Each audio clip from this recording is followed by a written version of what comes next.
In the mountains of Japan, there's a road the locals won't travel after sunset.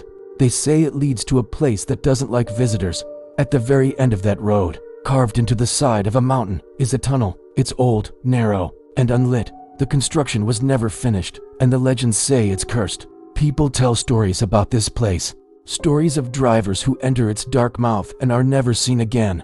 They talk about the sound of footsteps that echo behind you, even when you're completely alone. And the most chilling story of all, a woman in a white dress, standing in the dead center of the tunnel, her back always to you, forever staring at the far wall. The legend goes that during its construction, several workers died in a series of bizarre, tragic accidents. Some people believe their spirits are still trapped here, their souls bound to the cold, damp concrete. Others whisper that when the workers cut into the mountain, they didn't just disturb rock and earth. They woke something up, something ancient and malevolent that had been sleeping for centuries. Tonight, I'm here to find out for myself. I want to see what's real and what's just a story told around a campfire.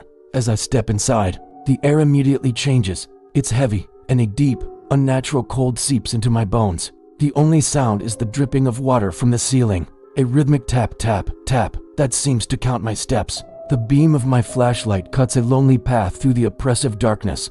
The walls are rough, unfinished, with steel rebar sticking out like broken ribs. I push deeper into the tunnel. The silence is deafening, broken only by my own breathing and the slow drip of water. But then the sound changes.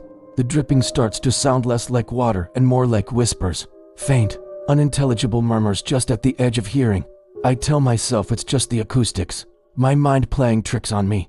But the feeling of being watched is overwhelming. I keep glancing over my shoulder, but there's nothing there. Just the gaping blackness of the entrance, which seems to get smaller with every step I take. That's when my flashlight begins to flicker. It sputters once, twice, then dies, plunging me into absolute blackness. My heart hammers against my ribs. I frantically shake the flashlight, and after a terrifying moment, the beam returns, weaker than before. But what I see in that dim, flickering light makes my blood run cold. My shadow. It's stretched out on the wall beside me, but it's not right. It's moving in the wrong direction. As I walk forward, my shadow is slowly sliding backward, defying all logic, as if it's trying to escape what lies ahead. I freeze, staring at this impossible sight.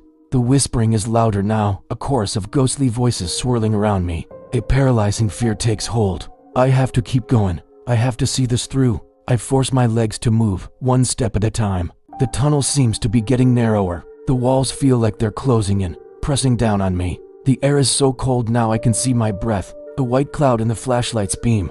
Then I feel it. Something soft, like a strand of silk, brushes against the back of my neck. I stop dead. My skin crawls. A soft breath, warm and wet, ghosts across my ear. And a woman's voice, a chillingly clear whisper right beside me, says, "Turn around, I've been waiting." Every instinct screams at me to run, to not look back, but I can't control it.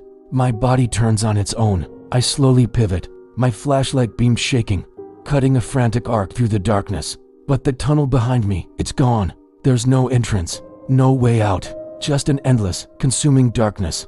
And standing right in front of me, so close I could reach out and touch her, is a pale figure, a woman in a white, tattered dress, her face inches from mine. Her eyes to black pits in the darkness, she smiles, and the tunnel fills with the sound of her laughter.